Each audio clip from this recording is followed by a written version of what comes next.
Kubera channel స్వాగతం. So ఇక్కడ వచ్చేసి మనకి ఒక 6 స్టాక్స్ వాటి లెవెల్స్ చూద్దామండి. ఇది మినిమం మనం హోల్డ్ చేయొచ్చా? హోల్డ్ చేయాలంటే ఎన్ని మంత్స్ హోల్డ్ చేయొచ్చు? లేకపోతే దీని యొక్క టార్గెట్ ప్రైస్ ఏందనేది చూద్దాము. ముందుగా మనం చూసినట్లయితే ఇక్కడ అశోక్ లేలాండ్ వచ్చేసి మనకి ప్రాఫిట్ ఫాల్స్ అని ఇచ్చాడు మిస్సెస్ ఎస్టిమేట్స్. కాకపోతే ఇది వచ్చేసి ఎందుకు ఫాల్ అయింది కూడా మనం ఇక్కడ రీజన్ చూస్తున్నాము. The company set profit decline was mainly due to one time tax implication అన్నట్లుగా చూస్తున్నాము. సో ఇది వన్ టైం కాబట్టి మనం దీన్ని అవాయిడ్ చేయొచ్చు అండి. ఓన్లీ ఈ క్వార్టర్కి అది నెగిటివ్గా చూపిస్తుంది. సో నెక్స్ట్ నుంచి ఇది ఉండదు కాబట్టి ఇది వచ్చేసి ఫుల్ లెంత్ మనకి ప్రాఫిట్స్ అన్నట్టు చూపించవచ్చు. సో అందువల్ల ఏంటంటే దాని మూమెంటం ఈరోజు ఫుల్ లెంత్ ప్రాఫిట్స్ మనం ఇక్కడ చూస్తున్నాం. దాని మూమెంటం ఈరోజు ఇది ఫుల్ లెంత్ ప్రాఫిట్స్ చూస్తున్నాం. అండ్ మోర్ ఓవర్ ఇది ఆల్ టైమ్ హైస్ అయితే క్రాస్ అయింది. ఇది moreover all time highs అయితే క్రాస్ అవుతుంది. సో ఇది వచ్చేసి నియర్ అబౌట్ నెక్స్ట్ వచ్చేసి నాకు నియర్ అబౌట్ 300 ప్లస్ టార్గెట్ అనేది చూస్తున్నాను వితిన్ మనకి 2 to 3 మంత్స్లో. ఓకే, 2 to 3 మంత్స్లో మనం వచ్చేసి 300 ప్లస్ అనేది టార్గెట్ అయితే చూస్తున్నాను. ఎందుకంటే ఇది ఈవీ సెగ్మెంట్లో స్ట్రాంగ్గా ఆర్డర్స్ బుకింగ్ అనేది జరుగుతున్నట్లుగా మనకి ఇక్కడ ఇస్తున్నాడు. ఈవీ బుకింగ్స్లో ఆర్డర్స్ అనేవి ఎక్కువగా ఉంటున్నాయి అన్నట్లుగా మనం ఇక్కడ చూస్తున్నాము. సో ఈ యొక్క ఆర్టికల్లో ఓకే ఇక్కడ చూడండి, the launch of IEV3 this month, the second electric vehicle LCV launched by Switch is expected to further strengthen our position in the market అన్నట్లుగా.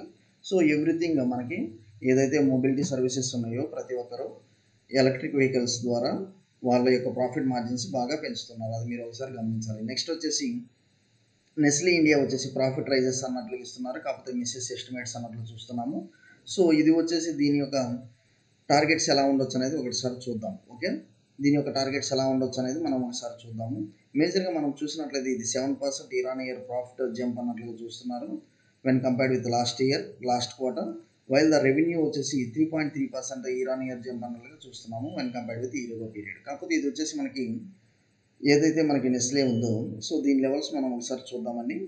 నెస్లే వచ్చేసి కొంత మనకి నెగిటివ్గా రియాక్షన్ అయినా కానీ నాకు వచ్చేసి ఇది 2358 మేజర్ సపోర్ట్గా తీసుకోబోతుంది. 2358 మేజర్ సపోర్ట్గా తీసుకొని అక్కడి నుంచి మనకు బౌన్స్ బ్యాక్ అయ్యే ఛాన్స్ అయితే కనిపిస్తుంది.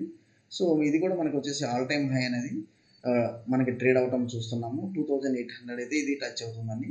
మనకి 2358 అనేది మీరు స్టాప్ లాస్ అనేది పెట్టుకోండి. ఓకే, నెక్స్ట్ వచ్చేసి Canara bank. So Canara bank important update వచ్చేసి మనకి బ్యాంక్స్ అయితే మంచి రిజల్ట్స్ అయితే ఇస్తున్నాయి. కెనరా బ్యాంక్ వచ్చేసి ప్రాఫిట్ మంచిగా ఇచ్చారు. ఇది మల్టీ బ్యాగర్ రిటర్న్స్ అయితే ఇచ్చిందండి. ఓకే, ఈవెన్ మీరు ఇక్కడ చూసినట్లయితే NII during the reporting increase 6%, net interest income అనేది కూడా పెరిగింది అన్నట్లుగానే చూస్తున్నాము. అండ్ మోర్ ఓవర్ మీరు ఇక్కడ చూసినట్లయితే provisions of for Q1 fell 16% year-on-year, for which non performing assets decline 10% year-on-year. So non performing assets decline అయితేనే అది ఏంటంటే పాజిటివ్ ఇంపాక్ట్ ఉంటుంది. ఏదైతే పర్ఫామ్ చేయట్లేదో అవి మనకు తగ్గించుకుంటూ వస్తున్నారు. ఎందుకంటే దాని యొక్క వేరే ఫర్దర్ ఇన్వెస్ట్మెంట్స్ పెడతానికి. ఓకే, సో అందువల్ల ఏంటంటే ఇది మనకి కెనరా బ్యాంక్ ఎలా ఉందనేది మనం ఒకసారి చూద్దాము. ఇది ఓవరాల్గా చూసినట్లయితే నాకు కెనరా బ్యాంక్ మంచి రిటర్న్స్ ఇచ్చిందండి. ఇక్కడ మనకు వచ్చేసి 165 లెవెల్స్ నుంచి మనకి ఈ లెవెల్స్ ట్రేడ్ అవుతుంది. కాకపోతే ఇది మనం చూసినట్లయితే even 50 March 23, so 1 year back ఇది 53 ఉంది. ఇప్పుడు వచ్చేసి 111 అంటే మనకి మోర్ దెన్ 100% రిటర్న్స్ అయితే ఇచ్చింది. కాకపోతే ఇది మనం హోల్డ్ చేయొచ్చా ట్రేడ్ చేయొచ్చా ఏందనేది ఒకసారి చూద్దాము.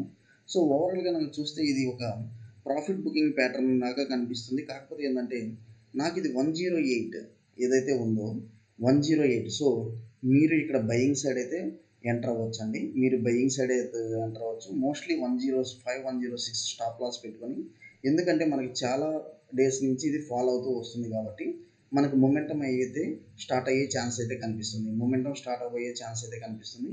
ఇంకో 2 to 3 రూపీస్ మనకి కరెక్షన్ వచ్చిన తర్వాత దీనిలో మంచి అప్ సైడ్ మొమెంటం అయితే ఉంటుంది. నెక్స్ట్ టెక్ మహీంద్రా చూద్దామండి. టెక్ మహీంద్రా వచ్చేసి మీరు ఇక్కడ చూసినట్లయితే మనకి ప్రాఫిట్ జెమ్స్, టెక్ మహీంద్రా వచ్చేసి ప్రాఫిట్ జెమ్స్ అన్నట్లు ఇస్తున్నాడు. కాకపోతే misses estimates. So IT solutions ఏదైతే ఉందో అది మంచి ఇండెక్స్ని అయితే అప్ సైడ్ మొమెంటం టేకప్ చేసే ఛాన్సెస్ నాకు ఎక్కువ కనిపిస్తుంది. అందువల్ల మనకి ఈవెన్ టెక్ మహీంద్రా మనం చూద్దాము. ఓవరాల్గా ఈరోజు 1452 నుంచి మనకి దగ్గర చూసినట్లయితే 1440 నుంచి 100 పాయింట్స్ రికవర్ అయింది. సో ఇది నాకు వచ్చేసి ఈ లెవెల్స్ బ్రేక్ అయ్యే ఛాన్స్ అయితే కనిపిస్తుంది. ఈ లెవెల్స్ బ్రేక్ అయ్యే ఛాన్సెస్ అయితే కనిపిస్తుంది. మీరు 1450 అనేది మెయిన్ స్టాప్ లాస్గా, మేజర్ స్టాప్ లాస్గా పెట్టుకోండి. ఫస్ట్ స్టాప్ లాస్ 1494 నుంచి మీరు ఇది వచ్చేసి అప్ సైడ్ స్వింగ్ అయితే నాకు కనిపించబోతుందని tech Mahindra. Okay, up side swing అయితే కనిపించబోతుంది. సో 2000 టార్గెట్ అనేది పెట్టుకోవచ్చు near to 2 to 3 months. Okay, next ఇది అదాని ఎనర్జీ సొల్యూషన్స్ ఎలా ఉందనేది కూడా మనం ఇక్కడ చూద్దాము. ఇక్కడ చూసినట్లయితే అదాని ఎనర్జీ సొల్యూషన్స్లో నెట్ లాస్ అనేది కనపడుతుంది. రెవెన్యూ జంప్ అయింది, కాకపోతే నెట్ లాస్ అనేది కనిపిస్తుంది. సో ఎక్స్పాన్షన్స్ జరిగి ఉంటాయండి మోస్ట్లీ. అందువల్ల ఏంటంటే it was up by 47% year on year basis in revenue అన్నట్లుగా చూస్తున్నాడు. ఓకే, రెవెన్యూ అన్నట్లుగా చూస్తున్నారు. కాకపోతే మనకి లాస్ అనేది ఇక్కడ రిపోర్ట్ చేశారు కాబట్టి కొంత మనకి ఈ స్టాక్ని మనం కొంత అవాయిడ్ చేస్తాము ప్రస్తుతం. ఓకే, ఈ స్టాక్ని మనం కొంత అవాయిడ్ చేస్తాము ప్రస్తుతం. ఎందుకంటే మీరు ఇక్కడ చూసినట్లయితే నాకు అదాని గ్రీన్ అండి, ఇది వచ్చేసి మంచి ఫేవరెట్ నాకు. అదాని రెన్యూబుల్స్ అనమాట. ఇది ప్రాఫిట్ రైజెస్ అన్నట్లుగానే ఇస్తున్నాడు. అండ్ మోర్ ఓవర్ ఏదైతే ఉందో దీని యొక్క కమిట్మెంట్స్ కానీ దీని యొక్క ఓవరాల్ స్ట్రక్చర్ చూసినట్లయితే నాకు ఇక్కడ నుంచి సో మీరు ఇది 1700 స్టాప్ లాస్ పెట్టుకుని బయింగ్ ఎంటర్ అయితే మాత్రం మీకు ఎట్లేదన్నా 2200 అనేది మీకు ప్రాఫిట్స్ ఆల్ టైమ్ హైస్ అయితే బ్రేక్ అయ్యే ఛాన్స్ అయితే నాకు చాలా ఎర్లీగా కనిపిస్తుంది. ఇది అదాని గ్రీన్లో మీరు బల్క్ అమౌంట్ అయితే పెట్టుకోవచ్చండి. ఎందుకంటే ఇది రెన్యూబుల్ ఎనర్జీ సొల్యూషన్స్ మీద గవర్నమెంట్ కూడా చాలా సబ్సిడీస్ ఇస్తుంది, చాలా ట్యాక్స్ బెనిఫిట్స్ ఇస్తుంది. ఇది మీకు ఎప్పుడైనా ప్లస్ పాయింటే ఉంటుంది అదాని గ్రీన్లో. సో నేను ఏదైతే స్టాప్ లాస్ మెన్షన్ చేశానో అది క్లియర్గా మీరు అయితే స్ట్రిక్ట్ స్టాప్ లాస్తోనే మీరు ట్రేడ్ చేయండి. ఓకే, కాకపోతే ఈ 2 to 3 మంత్స్లో ఏ లెవెల్స్ అయితే మనం డిస్కస్ చేసామో ఆల్ టైమ్ హైస్ అయితే క్రాస్ అవబోతున్నాయండి కొన్ని stocks. Okay, so thank you అండి. ఫాలో ఫర్ ఇంపార్టెంట్ అప్డేట్స్ బిఏ కుబేరా ఛానల్.